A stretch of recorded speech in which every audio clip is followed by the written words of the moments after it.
Because I grew up around the trades, and I know someone who has training and experience, and Tatay has training and experience. I made a video earlier today about the difference between Tatay's skill set and what we're normally used to around here.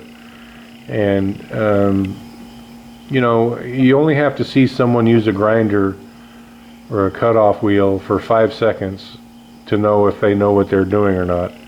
You only have to watch someone use a trowel for 5 seconds to know if they know what they're doing. And anyone that has personally seen Tatay handle tools knows that he is a skilled man. I've never seen him do anything that he's not good at. Carpentry, masonry, all the power tools he knows how to use, and not just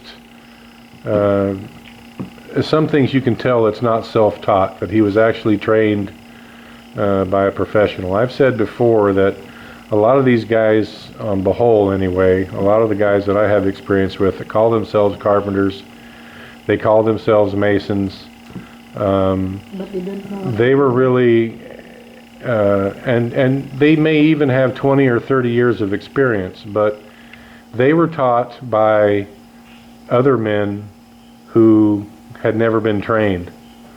And maybe they were taught as well by men who had never been trained. So you have 2 or 3 generations of no training, only hands-on training, and that's not, for a trade, you have to be taught how to do things by someone with skill.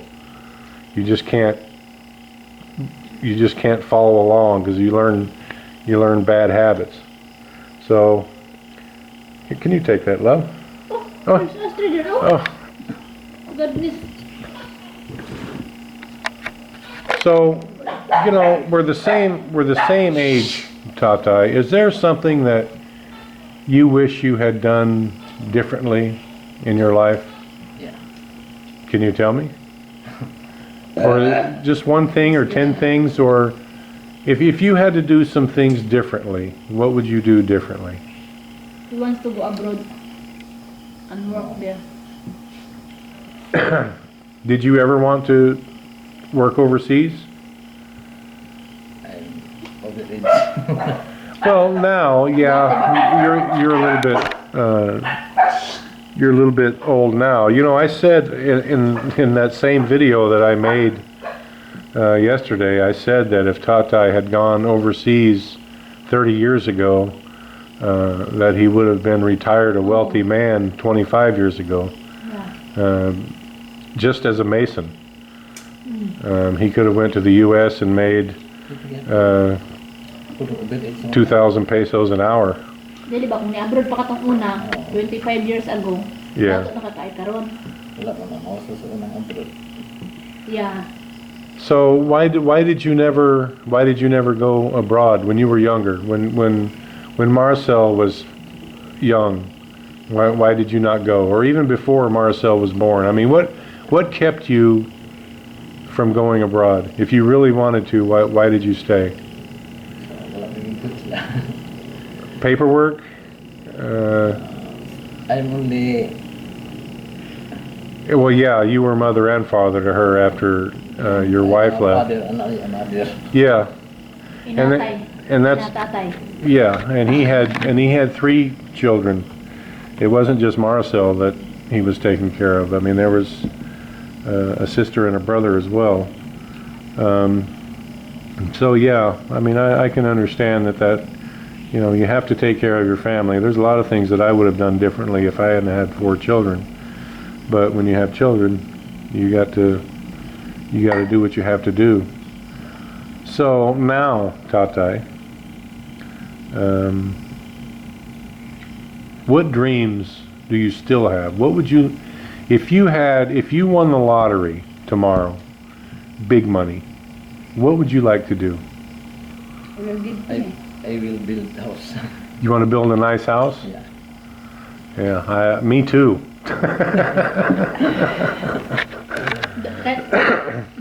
What? Me, if I won a lottery, I will go to Paris. No, we already know what you're going to do if you win the lottery. You're going to buy me a Hilux. No way. Yeah. No. Mm. No. I I will go to France alone. No one can go with me. And I will spend my money there. I will buy you a pasalubong. So, Ashtray. I really am. I was joking about it earlier, but I really am nervous interviewing Tatay because I respect him so much.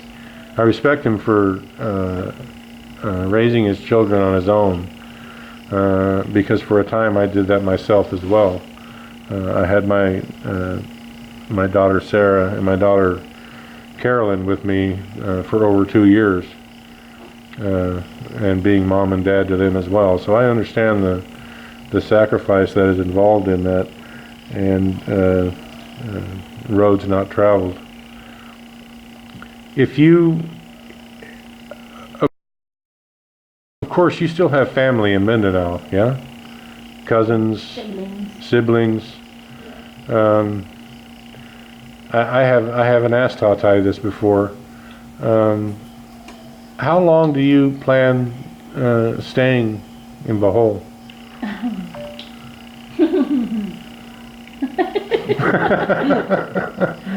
Please tell me you're not going to leave tomorrow, Tatay. 1 year. 1 year? He will not leave tomorrow because he don't have money for fare. Oh, okay. So maybe the next week. No, Maybe 1 year? 1 year. What, But I will leave tomorrow. yeah, stay here. I'm surrounded by crazy people. Well, I'm surrounded by one crazy woman, let's put it that way. So, would you consider, Tatay, would it be in your mind, I mean, what kind of little small business would you like to open up? Either in Bohol or in Mindanao? What would you like to make 1,000, 2,000 pesos every day, to make good income? What would you like to do? Make furniture. No, Making that's furniture? A good business. Well, from the work that I've seen Tatay do, he could make better furniture than anybody. It's not just that it's not just the lack of furniture makers in Taliban. I really don't know if there's any. But the 2 furniture shops that we went to, they bring their furniture, their handmade furniture from Cebu. And it's crap. It's just, I mean, I've seen it on the dock. It's just crap. There's no other way to put it. And I know if Tatay had the right tools, router, planer, jigsaw, rip saw, Every tool. if he had carving tools, I know that Tatay could put out some really good work. Yeah. So maybe someday we'll see if we can get you a little shop opened up somewhere, Even Tatay. 100K for all the tools. You think 100K for all the tools? Yeah. What kind of tools would you need, Tatay? Cleaner, sander, rotor. Planer, sander, jigsaw, Rotor ba? Pang design. Rotor. Rotor ang pang design. router. Router. Roto-rooter. And carving tools, yeah. Ang dinit, it should be the drill press, it should be the quality good quality. tools. Yeah, Japan made. Well, we'll see what we can do here in the near future, Tatay, because we're basically the same age, and I hear the clock ticking, and people have often asked me why I ended up in Bohol doing what I'm doing, and the answer to that is that I can do here what I could not do in the United States. After 2 divorces in the States, there's no way that I could have afforded to buy a piece of property and have a piggery, build a house on that property, have a piggery, and have an income with the budget that I had. There was just no way to do it in the States. Property is way too expensive. There's too many regulations. There's just it's too many taxes, too many rules. It's just impossible. And that's why I'm here. So, and I wanted to do it before they put dirt over me. I wanted to do it before I died. And so the Philippines was the quickest way that I figured out to do it. And along the way, I met that broad over there, which was probably the luckiest thing that I've ever done in my life. Even though she does smell like shrimp right now, and hot shrimp. So, a furniture shop, huh? Yeah. Like couches, tables, Oh, wall unit, silverware or china display, any kind. any kind. All right. Well, we'll see what we can do, Tatay. I am a little flummoxed and tongue-tied. Jen's interview was pretty easy. It's tough interviewing Tatay because I respect him so much. It's I don't want to ask the wrong thing. I don't want to ask dumb questions. This is going to be part 1, and I'll post this.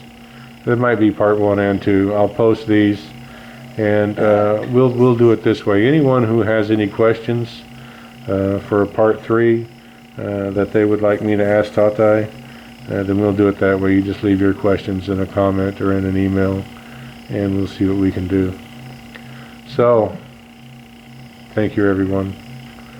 Please like, comment, share, and subscribe. And thank you, Tatay.